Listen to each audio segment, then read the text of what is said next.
cop. You're not anybody.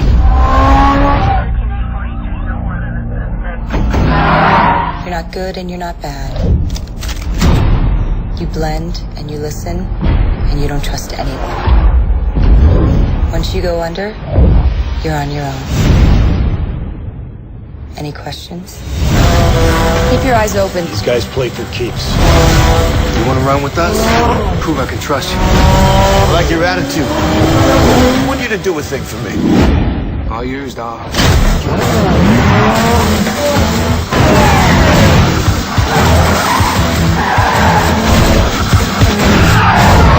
This is all gonna come crashing down.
Detroit is a city of 250,000 people. A city already famous for manufacturing ships, steam engines, and stoves.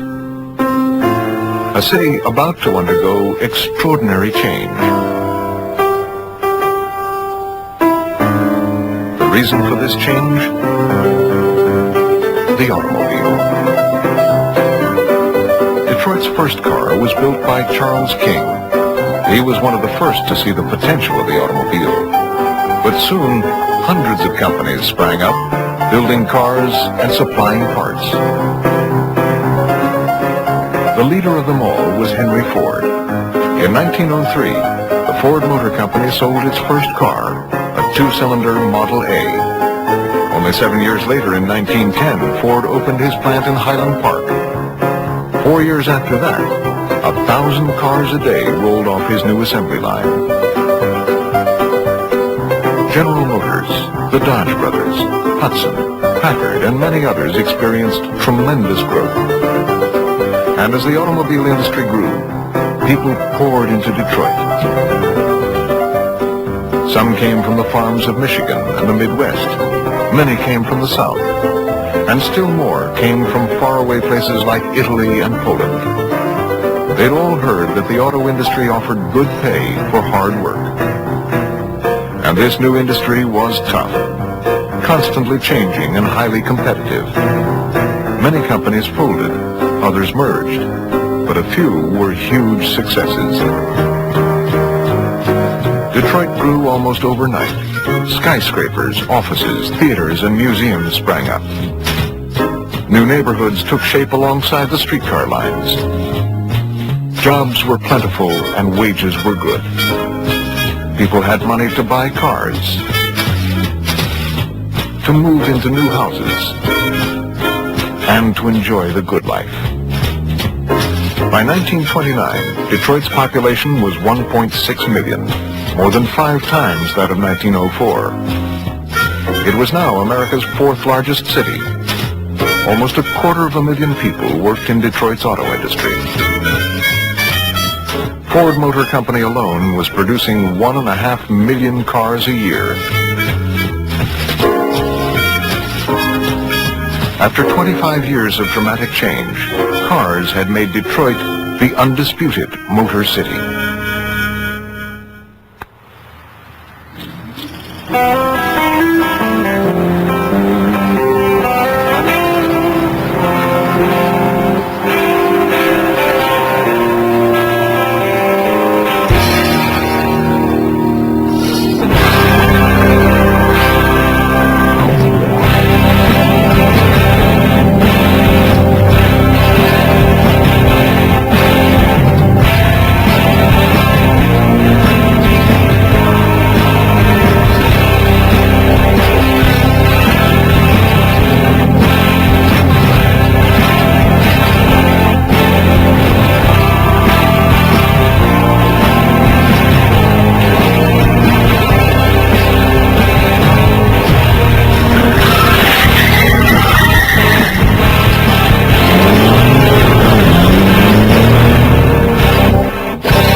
America, where is it going?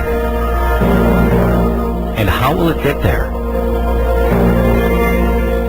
What challenges will we face? How will we meet them?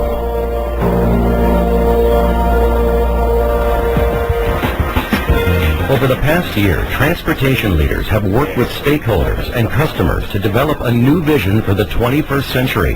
The goals: reduce congestion, keep America globally competitive, and meet mobility needs. We have to develop what I call a new conceptual framework.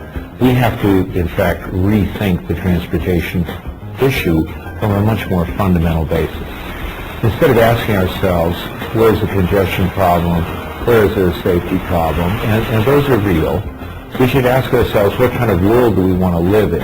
What is the transportation system that we would create as a framework for the world we want to live in?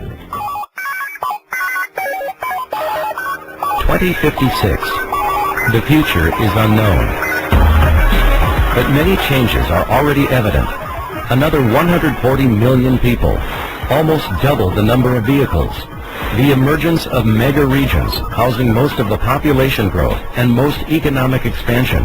An explosion of freight movement through ports, highways, and rail. New energy sources and global climate concerns.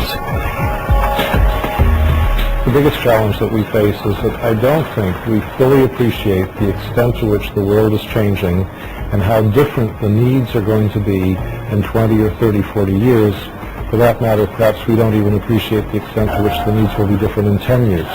How will goods be manufactured and delivered? What corridors will they travel? How will transportation meet the challenge?